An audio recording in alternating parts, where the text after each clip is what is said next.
How to become psychologist. And understand overview of psychology course. Psychology isn't just about understanding others, it's also about understanding yourself. Have you ever wondered why people think, feel, and behave the way they do? Welcome to our psychology course. This course will unravel the mysteries of the human mind using examples from your everyday life.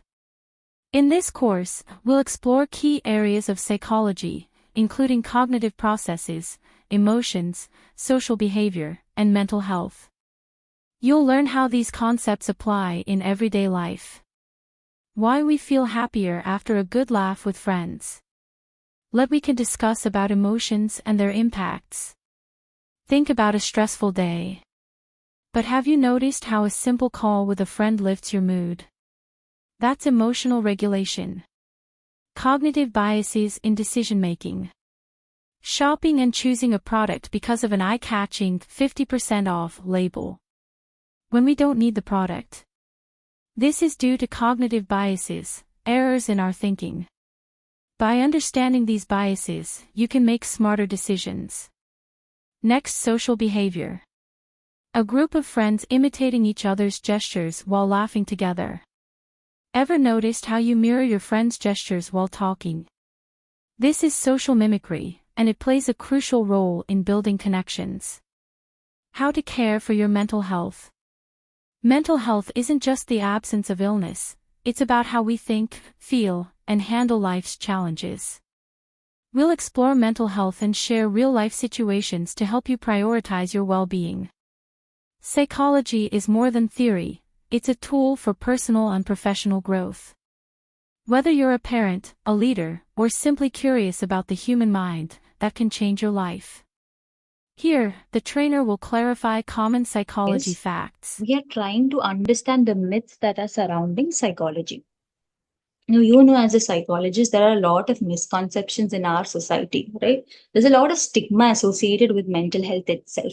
A lot of people still are not aware of what mental health actually means. Sometimes, as professionals, also, let me be very honest to you, when we are students and when we are learning psychology, whether it's at UG level or at PG level, there is a lot of there are a lot of things that we are still not aware of. There's a lot of confusion regarding a lot of things in mental health, right? And sometimes we don't know who to ask this or who to discuss this with. So things get a lot more clearer as we start working or as we start learning and discussing things with other psychologists. So this is a great tip that I can actually give you. If you have any doubts regarding our profession, and no matter how silly you think it is, please feel open to go and discuss it with others. Ask any professional that you want, because this is the only way we can learn about it. And especially about psychology, about mental health, there's a lot of stigma surrounding it, sometimes even amongst psychology professionals itself. So it can be a little tough to open up and ask these things, but it's always better to ask and learn than not asking and being ignorant. Okay, so let's look at some of the myths. I have obviously not involved all of the myths that are there about psychology or mental health. Let's look at some of them. Okay, so the first one here is psychologists can read minds. I am 100% sure you guys can relate to this, because if you are a psychology student or if you are a psychology professional and you introduce yourself as a psychologist to somebody else, at least once in your life you would have heard this question. Can you read my mind? Right? But we are not mind readers. Our profession is not to read other people's minds. So there's this common misconception that exists. Okay, there are a lot of people who believe that we can see people and instantly realize who they are, right? What is inside their mind. But no, like we talked about, psychology is actually a science, right? You cannot instantly know who this person is. Actually, it is wrong to make that assumption also, right? Don't you think so? People have lived 20 years, 30 years, 50 years of their life, and I am seeing this person for the first time in my life, and I am deciding what kind of person this person is, right? That is wrong. First of all, I need to sit and have a conversation. So what do psychologists do, or what do therapists do specifically? We actually meet them in a professional setting, right? We assess the verbal information that they give us. We assess their non-verbal information. We look at their body language, their facial expressions. All of these are additional information. Okay. Just by looking at their body language or their facial expressions alone, we cannot make an assessment. But all of these are different components of it. So we have to understand what they're telling to us. We have to understand what they're trying to tell by observing their body language.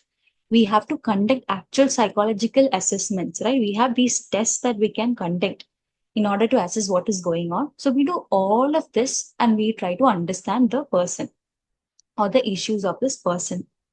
It is not a simple one click process where you can read people's minds. So, this is one common myth that we have heard about.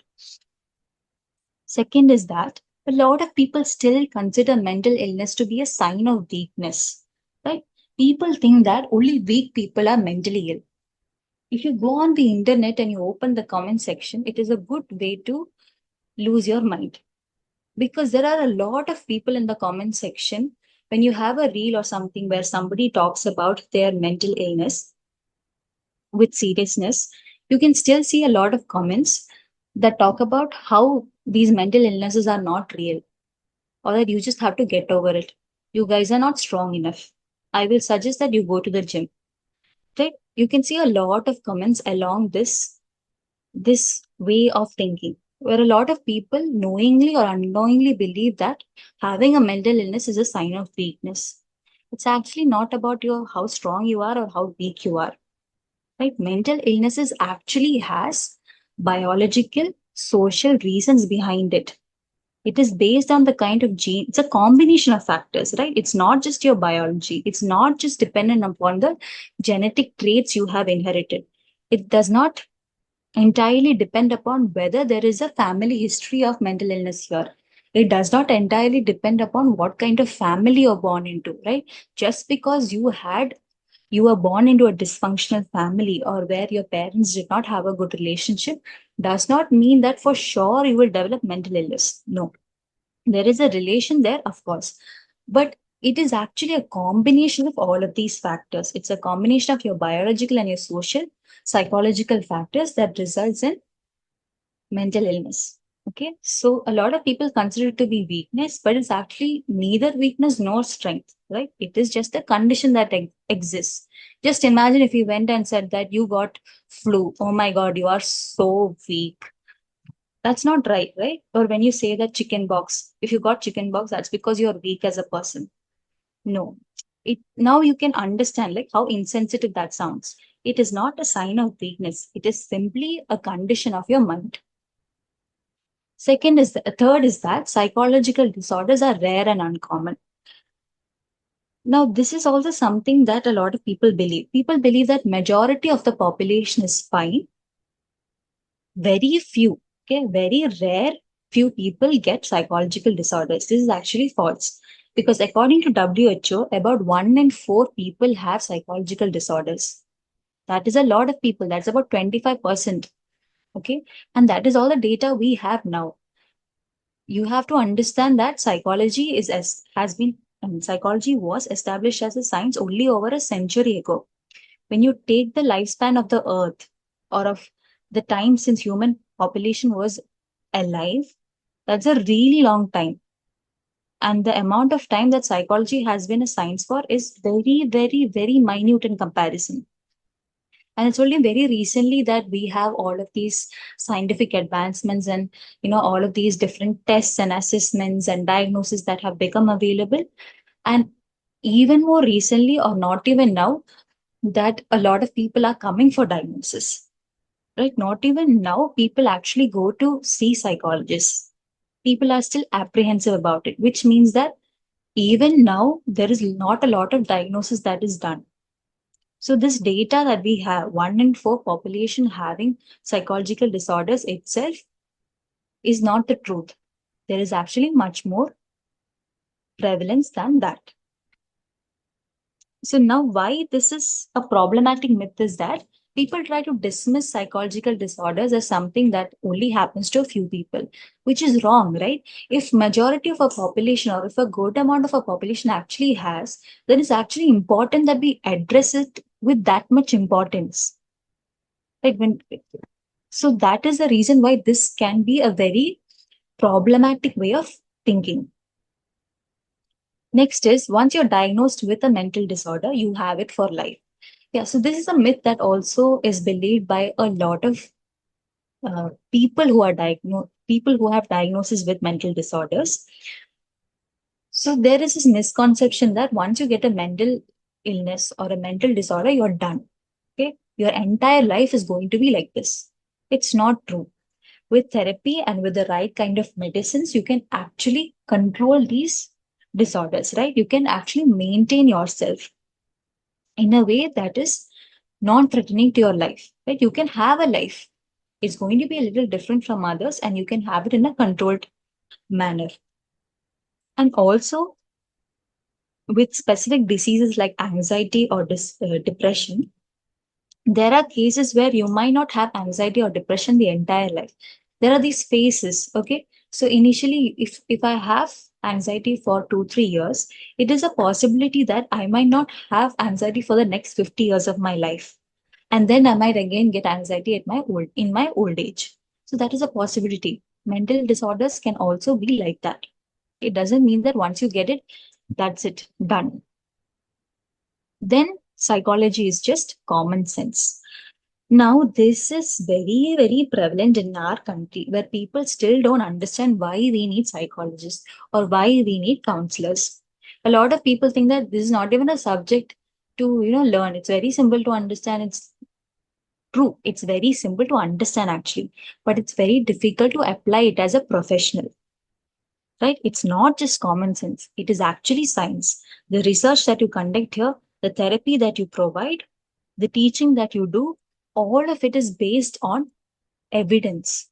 There is an evidence for it. It's not just common sense. You cannot just understand what it means to have a disorder or what are the different treatments that are available for it. You cannot just call it common sense. It's not. It is a science, it is a subject like many other professions. So it's not just common sense.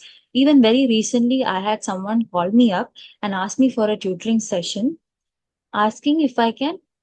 They introduce themselves as a counseling psychologist to me. In fact, they have not even done a diploma course in counseling or any psychology related subjects. So people in our country are very comfortable with openly lying that they can provide counseling or that they understand psychology concepts. That's not true. This is a profession. Nobody is going and telling that they are an engineer without studying engineering, right? This is the same way. This is also a profession. It's not just common sense, it is actually science. Next is that positive thinking can cure everything. Now, this you can see with a lot of motivational speakers and everybody. This statement is not, this statement specifically is false. It cannot cure everything, but it can cure some things. So there has actually been studies which suggest that, having a positive attitude, maintaining good social relationships, right? Being positive or being resilient helps a lot with your physical diseases like cancer sometimes. So it is somewhat true, but can it cure everything? Of course not. Imagine you go with your positive thinking and talk about that or preach about that to somebody who is going through extensive difficulty. It's not going to work in that situation, right? Positive thinking is merely one way of thinking. Experiencing positive emotions is just one part of life. You cannot just be happy all the time in your life.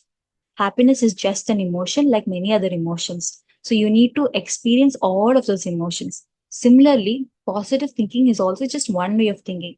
It will not help you in every scenario. In certain scenarios, it will actually make you feel worse. For example, when you do comparisons, you're actually feeling bad, you've had a bad experience, and you are comparing it with somebody who has it worse. Is that kind of thinking actually going to help you? No, it's not going to help you. It might help you for that short period of time, but in the long term, that is not what is going to help you. So these are some of the myths. So, are you ready to dive into the fascinating world of psychology? Let's begin this journey of self-discovery and understanding human behavior. Enroll now and unlock the power of psychology. And start your journey with Teach Maven. Contact us.